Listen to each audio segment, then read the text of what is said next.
Good afternoon, thrill seekers. This is a 360 video of sitting in the middle of an almost blizzard in Manchester, New Hampshire.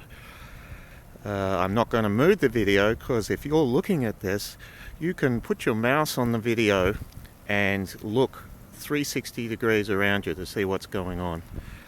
Right now the winds haven't reached their peak, but we are supposed to get wide out, potentially after it gets dark.